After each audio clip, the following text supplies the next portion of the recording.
ప్రియులారా, మన ప్రభు అయిన యేసుక్రీస్తు నామంలో మీకు శుభోదయం. ప్రతిదినం ప్రభుతో అనుదిన ఆత్మీయ ఆహారం. మే 26 మంగళవారం.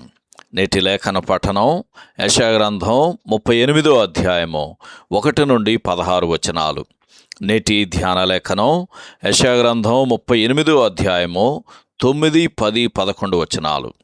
యూదా రాజైన హిజ్కియా రోగి అయి ఆరోగ్యం పొందిన తరువాత అతడు రచించినది.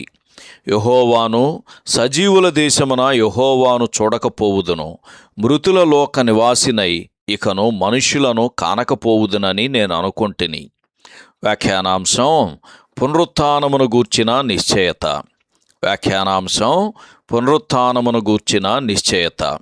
వ్యాఖ్యానం: ఇక్కడ హిజ్కియా యొక్క విశ్వాసమునకు గత అధ్యాయములో లభించిన జవాబు కంటే మరింత శ్రేష్టమైన జవాబు దేవుని నుండి లభించింది.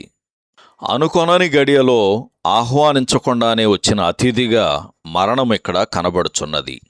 దీనిని ఎదుర్కోవలసి వచ్చినప్పుడు ఆ రాజు అనుభవించిన కృంగుదల ఒక విషయమును మనకు తెలియజేస్తుంది. అది ఏమంటే, యెషయా గ్రంథం 25వ అధ్యాయం 8వ వచనంలో రాయబడినట్లు, మరి అన్నడును ఉండకుండా మరణమును ఆయన మృంగివేయును. ప్రభు అయిన యెహోవా ప్రతివాని ముఖం మీది బాష్ప బిందువులను తుడిచివేయును అని యెషయా నోట దేవుడు పలికించిన వాగ్దానమును అతడు ఎరుగలేదు. ఈ లోకమునకు వాగ్దానములు చేయబడిన కాలములో జీవించిన హిజ్కియా అతని జీవిత కాలం యొక్క పొడిగింపునకు మించి ఆవలి వైపు చూడలేకపోయాడు. ఈ సందర్భంలో 116వ కీర్తన 9వ వచనం కూడా చదవండి. నేటి విశ్వాసులు కలిగి ఉండే పునరుత్థానమును గూర్చిన నిశ్చయత అతనికి ఆ దినములలో తెలియదు. నిజంగా చావైతే లాభము అని అతడు ఎరుగడు.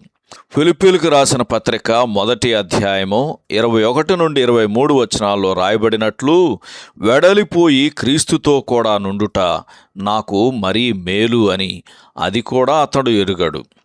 అయినను దేవుడు అతని ప్రార్థన ఆలకించాడు, అతని కన్నీటిని చూచాడు, అతనికి ఉత్తరమిచ్చాడు. ఈ సందర్భంలో 34వ కీర్తన 6వ వచనం చదువుదాం.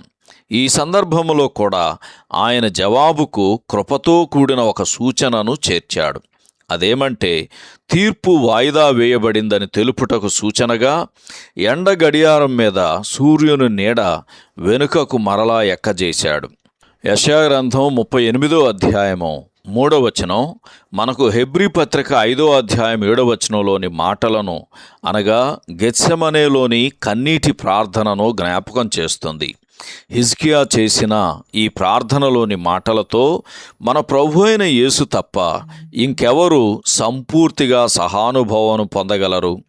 ఈ చక్కని ఇతివృత్తము రాజులు 2వ గ్రంథం 20వ అధ్యాయము 1 నుండి 11 వచనాల్లో ఇదివరకే వివరించబడింది. అయితే మనలను ఎంతగానో కదిలించి వేసిన హిజ్కియా రచించిన మాటలను, దానితో పాటుగా అతనికి కలిగిన స్వస్థతను గూర్చి ఇక్కడ మాత్రమే చదువుతాము. సహోదరుడు జాన్ కోక్లన్ శుభములతో వందనాలు.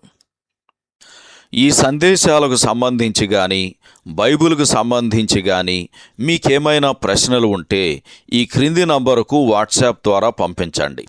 మీ ఆత్మీయ క్షేమాభివృద్ధి కోసం అనుభవజ్ఞుల ద్వారా జవాబులు అందించబడతాయి.